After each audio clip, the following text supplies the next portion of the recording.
ଭଲପଣର ପୁରସ୍କାର ଲେଖିଛନ୍ତି ପଠାଣି ପଟ୍ଟନାୟକ। କାଶ୍ମୀର ରାଜ୍ୟର ଛୋଟ ଗାଁଟିଏ। ସେହି ଗାଁରେ ଏକ ଘରିକିଆ ହୋଇ ରହିଥାନ୍ତି କୈଳାସ ଓ ତାର ସ୍ତ୍ରୀ। ସେମାନେ ଅତ୍ୟନ୍ତ ଦୁଃଖୀ। 3 ଓଳିରେ ଓଳିଏ ଚୁଲି ଜଳେ। କେଉଁଦିନ ପେଟ ପୂରା ଖାଇବାକୁ ମିଳେ ତ ଆଉ କେଉଁଦିନ ଉପବାସରେ 2 ପ୍ରାଣୀଙ୍କର ଦିନ କଟିଯାଏ। ଦୁଃଖରେ ଥାଇ ସୁଦ୍ଧା କୈଳାସ ଓ ତାର ସ୍ତ୍ରୀ କାହାରି ମନ୍ଦରେ ନଥାନ୍ତି। ତାଙ୍କ ଦୁଆରୁ ଯୋଗୀ ଭିକାରୀ ଫେରି ଯାଆନ୍ତି ନାହିଁ କେବେ। ଦୁଃଖୀ ଲୋକ ସିନା ଦୁଃଖୀର ଦୁଃଖ ବୁଝେ, 2 ଜଣ ଯାକ ନିଜର ସାଧ୍ୟମତେ ଅନ୍ୟକୁ ସାହାଯ୍ୟ କରି ଚଳୁଥାନ୍ତି। ଭଗବାନଙ୍କ ପାଖରେ ମଧ୍ୟ ଭାରି ଭକ୍ତି ଥାଏ। ଭଗବାନ ଇଚ୍ଛା କଲେ କାଲି ପରି ଦୁଃଖ ଚାଲିଯିବ ବୋଲି ସେମାନଙ୍କର ବିଶ୍ୱାସ ଥାଏ। ଥରେ ପ୍ରାୟ 2 ଦିନ କାଳ ଦୁହିଁଙ୍କ ପେଟରେ ଦାନା ପଡ଼ିନଥାଏ। କାମ ମିଳୁନଥିବାରୁ କୈଳାସ ବଡ଼ କଲବଲ ହୋଇଗଲା। ତାର ସ୍ତ୍ରୀ ଦେହ ଭଲ ନଥାଏ। ସେ ବଡ଼ ବିଚଳିତ ହୋଇପଡ଼ିଲା। ହଠାତ୍ ବାହାରି ପଡ଼ିଲା ଜଙ୍ଗଲ ଆଡ଼େ। କିଛି ଜାଳ କାଟି ଆଣି ବିକି ପଇସା ଯୋଗାଡ଼ କରିବା ହେଲା ଇଚ୍ଛା ତାଙ୍କର। ଯାଉ ଯାଉ ଘୋର ଜଙ୍ଗଲ ମଧ୍ୟରେ ପଶିଗଲା। କେତେବେଳେ ଉଦୁଉଦିଆ ବେଳ ଗଡ଼ି ଯାଇ ଛାଇ ଲେଉଟିଲାଣି ତାକୁ ଜଣାପଡ଼ୁନାହିଁ। ଗୋଟିଏ ଗଛ ମୂଳେ କୈଳାସ ଝାଳ ମାରୁଥାଏ। ମନେ ମନେ ଭାଗ୍ୟକୁ ନିନ୍ଦା କରି ଭଗବାନଙ୍କୁ ଡାକୁଥାଏ। କାହିଁକି ତା କପାଳରେ ଏତେ ଦୁଃଖ ଲେଖା ହୋଇଛି। ଏତିକି ବେଳେ ଜଣେ ସନ୍ନ୍ୟାସୀ ଜଙ୍ଗଲ ଭିତରୁ ବାହାରିଲେ। ଗୋଟାଏ ହାତରେ ଗଡ଼ୁ ଆଉ ଗୋଟାଏ ହାତରେ ଆଶାବାଡ଼ି।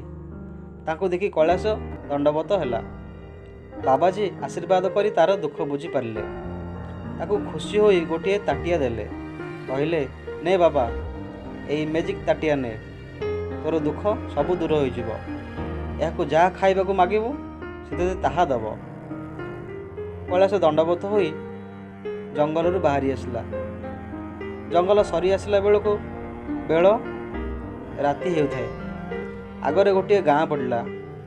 ସେଇ ଗାଁର ଶେଷ ମୁଣ୍ଡରେ ମାଆଟିଏ ଆଉ ତାର 3ଟି ଛୁଆ ରହୁଥାନ୍ତି। 2 ଦିନ ହେଲା ପିଲାମାନେ କିଛି ନ ଖାଇ ଅଳି କରୁଥାନ୍ତି। ଦୁଃଖିନୀ ମାଆଟି କେଉଁଠୁ ବା କ'ଣ ଆଣିବ। ପିଲାମାନଙ୍କୁ କୌଣସି ପ୍ରକାରେ ବୁଝାଉଥାଏ। ଏତିକି ବେଳେ କୈଳାସ କାନରେ ସେ କଥା ପଡ଼ିଲା। ସେ ଦୁଆର ମୁହଁରେ ପିଲାମାନଙ୍କୁ ଡାକ ପକାଇଲା। ନିଜର ମ୍ୟାଜିକ୍ ତାଟିଆରୁ କେତେ ରକମର ଖାଇବା ଜିନିଷ କାଢ଼ି ପିଲାମାନଙ୍କୁ ଦେଉଥାଏ। ପିଲାମାନେ ଆନନ୍ଦରେ ଖାଉଥିବାରୁ ତାର ବୁକୁ ପୁରି ଉଠୁଥାଏ। କବାଟ କଣରେ ପିଲାଙ୍କର ମା ମ୍ୟାଜିକ୍ ତାଟିଆର କରାମତି ଦେଖିଲା। ତାର ମନରେ ମନ୍ଦ ବୁଦ୍ଧି ଖେଳିଗଲା। ସେ ଅବିକଳ ସେ ତାଟିଆ ପରି ଗୋଟିଏ ତାଟିଆ ଘରୁ ଆଣି ଗୁପ୍ତ ଭାବରେ ମ୍ୟାଜିକ୍ ତାଟିଆ ସ୍ଥାନରେ ରଖିଦେଇ ବଦଳାଇ ଦେଲା। କିଏ ଅବା କାହିଁକି ଅବିଶ୍ୱାସ କରିବ। ପିଲାମାନେ ଖାଇସାରିଲା ପରେ କୈଳାସ ତାଟିଆଟି ଧରି ଘର ମୁହାଁ ହେଲା। ତାର ମନରେ କେତେ ଆନନ୍ଦ। ଏଣିକି ତାର ସ୍ତ୍ରୀ ଆଉ ଉପବାସ ରହିବ ନାହିଁ। ମ୍ୟାଜିକ୍ ତାଟିଆ ଦୟାରୁ ତାଙ୍କର କିଛି ଅଭାବ ହେବ ନାହିଁ। ସେ ଯାଇ ତାର ସ୍ତ୍ରୀକୁ ଡାକ ପକାଇଲା। ସେ ବିଚାରୀ ଉପବାସ ଭୋକରେ ଦୁଃଖରେ ପଡ଼ିଥାଏ। ସ୍ୱାମୀର ପାଟି ଶୁଣି ବାହାରକୁ ଆସିଲା।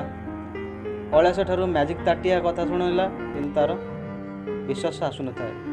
କୈଳାସ ତାଟିଆକୁ କହୁଥାଏ, ଖାଇବାକୁ ଦେ। ସେ ତାଟିଆ ଅବା କାହିଁକି ଶୁଣିବ। କୈଳାସର ସ୍ତ୍ରୀ ଭାବିଲା, ଭୋକ ବାଉଳରେ ତାର ସ୍ୱାମୀ ବୋଧେ ପାଗଳ ହୋଇଯାଇଛି। ଏତେ ଦୁଃଖରେ ମଧ୍ୟ ସେ ହସିବାକୁ ଲାଗିଲା। କୈଳାସ ମଧ୍ୟ ଆଶ୍ଚର୍ଯ୍ୟ ହୋଇ ବସିଥାଏ। ଅଳ୍ପ ସମୟ ପୂର୍ବରୁ ସେ ମ୍ୟାଜିକ୍ ତାଟିଆରୁ ପିଲାମାନଙ୍କୁ ଖାଇବାକୁ ଦେଇ ଆସିଛି, କିନ୍ତୁ ଏ କ'ଣ ହେଲା। ତାର ଆଖିକି ମଧ୍ୟ ଅବିଶ୍ୱାସ କରିବାକୁ ବାଧ୍ୟ ହେଲା। ମନର ଦୁଃଖ ମନରେ ମାରି ରହିଲା। ତାର ଆର ଦିନ ଜଙ୍ଗଲକୁ ଯାଇ ସନ୍ନ୍ୟାସୀଙ୍କୁ ଯେଉଁଠି ଭେଟିଥିଲା ସେଇଠି ଅପେକ୍ଷା କଲା। ବେଳ ରାତି ହେବା ବେଳକୁ ସନ୍ନ୍ୟାସୀ ବାହାରିଲେ। ତାଙ୍କୁ ପୁଣି ଦଣ୍ଡବତ ହୋଇ ସେ ସମସ୍ତଙ୍କ ଦୁଃଖ ଜଣାଇଲା। ସନ୍ନ୍ୟାସୀ ଧ୍ୟାନରେ ସବୁ କଥା ଜାଣିପାରିଲେ। ସେ ଆଜି ଆଉ ଗୋଟିଏ ତାଟିଆ ଦେଲେ। କହିଲେ, ଏଇଟା ନେଇଯିବୁ। ସେ ଗାଁର ବୁଢ଼ୀ ଓ ତାର ପିଲାମାନଙ୍କୁ ଏଥିରେ ଖାଇବାକୁ ଦେବୁ। କୈଳାସ କୃତଜ୍ଞତା ଜଣାଇ ଫେରି ଆସିଲା। ଜଙ୍ଗଲ ପାରି ହେଲା ପରେ ସେଇ ଗାଁଟି ପଡ଼ିଲା। ଆଜି ସେ କୈଳାସକୁ ଦେଖି ବୁଢ଼ୀର ମନରେ ଛନକା ପଶିଲା। ମ୍ୟାଜିକ୍ ତାଟିଆ କଥା ଜାଣିଗଲା କି ଆଉ। କୈଳାସ ପୂର୍ବଦିନ ପରି ବୁଢ଼ୀ ତାର ପିଲାମାନଙ୍କୁ ସ୍ନେହରେ ଡାକ ପକାଇଲା। ଆସରେ ସମସ୍ତେ, ଆଜି ନୂଆ ଖାଦ୍ୟ ଖାଇବ। ବୁଢ଼ୀର ତ ଲୋଭସ ଲାଗିଛି। ଯେମିତି ପାଖରେ ଆସି ଠିଆ ହେଲା, ତାଟିଆରୁ ଗୋଟିଏ ବାଡ଼ି ବାହାରି ବୁଢ଼ୀକୁ ପିଡ଼ିବାକୁ ଲାଗିଲା। ମାଡ଼ ଖାଇ ବୁଢ଼ୀ କଲବଲ ହୋଇଗଲା।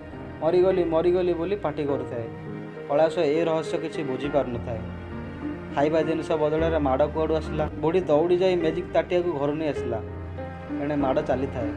ବୁଢ଼ୀ ତାର ଗୋଡ଼ ଧରି କହିଲା, ଓ କ୍ଷମା କର, ତୁମର ତାଟିଆ ନିଅ, ମୋତେ ଆଉ ମାଡ଼ ଦିଅ ନାହିଁ। ତାଟିଆଟି ଫେରି ପାଇଲା ପରେ କୈଳାସ ବାଡ଼ିକୁ ମନା କଲା। ମାଡ଼ ବନ୍ଦ ହୋଇଗଲା। ନିଜ ଘରକୁ ଫେରି ଆସି କୈଳାସ ସୁଖରେ ରହିଲା। ମ୍ୟାଜିକ୍ ତାଟିଆ ଯୋଗୁଁ ତା'ର ଆଉ ଅଭାବ ରହିଲା ନାହିଁ। ଯଦି ଆପଣଙ୍କୁ ଗପଟି ଭଲ ଲାଗିଥାଏ ତାହେଲେ ଭିଡ଼ିଓକୁ ଲାଇକ୍, ସେୟାର ଆଉ ସବସ୍କ୍ରାଇବ୍ କରିବାକୁ ଭୁଲିବେ ନାହିଁ।